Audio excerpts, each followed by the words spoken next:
Welcome to Traveling Towards Wealth, the podcast where money meets adventure and freedom is always on the horizon. I'm Sarah Jones, financial coach, full-time traveler, houseplant lover, sourdough baker, and your guide to building a life that's as rich in experiences as it is in peace of mind. Each month, we dive into a new theme, whether it's real money stories, the ins and outs of full-time travel, building a business or multiples while on the road, or finding wellness and simplicity wherever you are. Here, you'll get practical tips, honest conversations, and a gentle push to spend, save, and live according to your values, not someone else's rules. If you're ready to design a life you truly love, one where you can travel more, stress less, build financial confidence, shop safer, and wake up every day feeling like you're exactly where you're meant to be, then you're in the right place. So grab your favorite drink, settle in, and let's start traveling towards wealth, one story at a time. Hey, welcome back.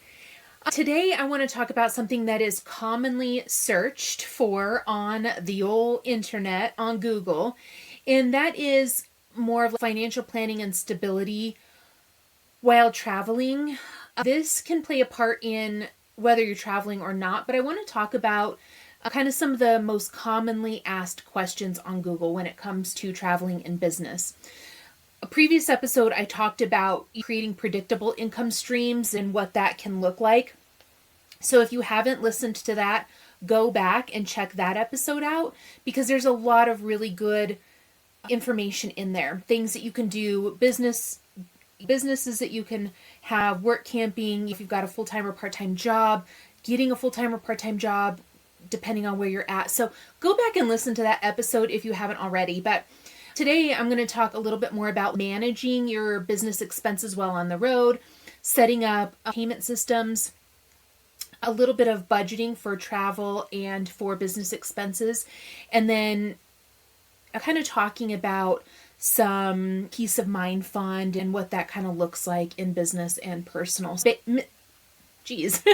Managing business expenses on the road really is no different than managing business expenses while you're stationary. The key is that you need to do it. It's not your bookkeeper's job. It's not a CPA's job. It is really your job as a business owner to understand your money and to understand what is happening with your finances in your business and in your personal life. And so while your business operating expenses may change, managing them is no different than when you're stationary.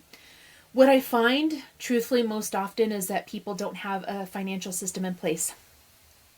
And, you need one. If you don't have a financial system, you need a financial system in place. You absolutely do, okay?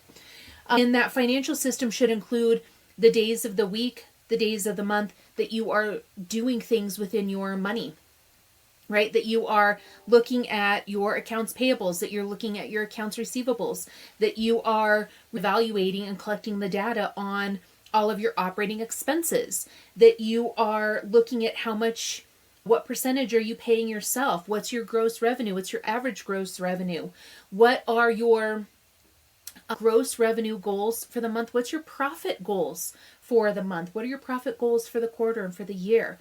Right? You should have all of these things on a calendar that you do every week, every month, right? That's part of a really good system, and managing money while you're on the road, dare I say, isn't more challenging. You just need to be more aware of it and more intentional with it because it's real easy to get caught up in the shiny new object syndrome. There's new places to explore. There's new things to see, new people to hang out with, right? And so I find that sometimes people kind of give themselves a pass and then they're like playing catch up from last year when it's in May. That save yourself a ton of stress and just put days on your calendar that you know are for specific topics or specific areas within your finances, right? So having a good system to manage your business expenses is critical, whether you're moving or you're stationary. Setting up payment systems. Again, if you're stationary, this is no different. I think the only thing different is when you're traveling, you may or may not have a local bank available to you. You may or may not have an opportunity to go in person to a bank and conduct business. And so just understanding, do they have good mobile banking? What are the limits for mobile banking? When with business expenses, how you collect payment, if you collected cash before from all of your local people, you might need to adjust that if you are now seeing people that aren't local to you. So I think it's just being aware of how you're going to travel, what your current operations are, what your current procedures are, and then what may need to change as you're traveling. We haven't switched banks, although we're looking at switching simply because I'm not real happy with the credit union that we use. It has very little to do with being on the road. It has more to do with just their policies and procedures that they've changed. So we're looking at changing banking institutions, but we haven't really had much issue with being on the road 4.5 years with any kind of banking needs. So would I say it's something to really worry about? Honestly, probably not. Budgeting for both travel and business expenses. I hit on this a few minutes ago. Your personal budget, your personal money plan should be very different than your business money plan. They are serving two completely different purposes. All right. Your business is making money, and then your business is paying you personally for working in the business. Okay. You are not making the money your business is making. Your business is making money. You are not making that money. All right. Your business makes gross revenue. Your business has gross profits. That is not you personally. All right. So changing that mindset is huge. I find that most people are like, oh, I'm just not making enough to live. And I ask, what's the business making? And it's the same as the personal. No, my friend, your business is making money. You are getting paid from your business, and it should be a different amount. All right. When you're creating your money plan, knowing what your essential expenses are while traveling, know what you want to experience, how you want your money to be allocated, all those things, you need to have that written down. You need to have a good money plan in place. Planning for those repairs and maintenance is absolutely critical. I talked about this on a previous episode, so if you haven't watched it, please go back and check it out. Most people don't plan enough for maintenance and repairs while they're traveling. They also don't plan enough for medical expenses, in my opinion. And so when you're creating your personal money plan, it's about thinking about all of those things. What do you value when you're traveling? What's the experience that you want to get out of the travel? And then your business money plan is very different. Your business money plan is focused on what are your essential operating expenses? What kind of growth? How do you want to scale? How do you want to grow your business? Why is that important? What does that look like? How much does your business need to be paying you? How much are you needing to save for taxes? Like all these things, right? There's so many. They are two completely different money plans, and they are based on very different variables, right? They include different things. And so it is critical that you have both. If your business is the sole financial provider for your personal life, you darn better well have a good idea of how much it is that you need to live to thrive each month so your business can pay you that. And so you can make enough, more than enough revenue in that business to accommodate your personal needs, right? Every money plan is nuanced, but those are some of the things that I see commonly people don't do. So have a separate money plan for your business. Have a separate money plan for your personal life. Know how they interact. Know what your numbers are. Have a system in place that you are spending intentional time on your finances every single week, every month, every quarter, every year. So you know what's been happening, what needs to happen, what's working, what isn't. Collect that data, what you need to plan for, the whole 9 yards, as they say. And then I think it's absolutely critical to have a peace of mind fund for both your personal and your business life. I talk about this a lot. I have not met a business owner yet that has a good system for their money or has a peace of mind fund for their business. My friend, please create a peace of mind fund for your business. And if you don't know how to do that, that's what I'm here to do. When you are a business owner, you are, depending on what type of business you have, but really sole responsibility for that business, right? You might have a team that you are responsible for. They earn money, that's their livelihood. You are responsible for making sure that they are taken care of financially, that you are living up to your obligations as a business owner and as an employer.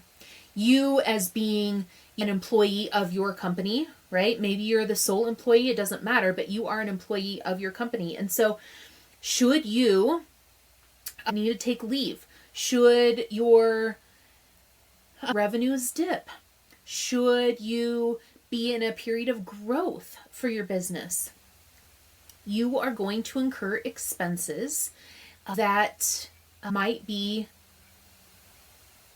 like urgent, unexpected, right? Maybe you took some time off and so you're not making as much in your business. You have a peace of mind fund so it keeps the business running. So you're not like so stressed out that you don't have any money coming in. You know that you've got that peace of mind fund that's covering your expenses, it's covering your pay while the revenues are lower, right? That peace of mind fund is absolute protection for your business, and it's protection for your personal life as well. Same thing goes personally. The peace of mind fund covers the things that are unexpected, that are urgent, that need to be taken care of right away, right? And as a business owner, it is duly important you don't have just a peace of mind fund in your personal. You have to have one for both. They are two separate entities. We need to treat them as such. And so you absolutely need a peace of mind fund for business and for your personal. All right. And sometimes people are like, Sarah, I don't have enough money to put in there. I'm going to say you don't have an option. You don't have an option. Part of the reason I find that people say I don't have enough money to put in there is because they don't have a good system for their money. They are looking at one bank account for their business, so money, income coming in, revenue is coming into it, all their expenses are being paid out of it. They're not saving anything or planning anything for tax time. There's nothing planned there for growth. There's no profits accounted for. There's no owner's compensation accounted for. You might pay yourself and something happens and they just freak out because they're looking at this bank account and the balance is so low and they're like, I don't have the money to do the things that I need to do. More often than not, you do. It's just that you don't have a system set up so that you can accomplish those things. And people then hit, hey, I need more revenue, but more revenue isn't fixing the problem. It's because there's no system in place. And so your system should include contributing every single month to a peace of mind fund. Maybe it's 1% of your revenue for right now, your gross revenue. Fine. It's something. You're getting into the habit. You're preparing. You're taking action. Sometimes it's not the full amount. It's that you are taking an action towards it. Peace of mind funds are non-negotiables when it comes to your finances.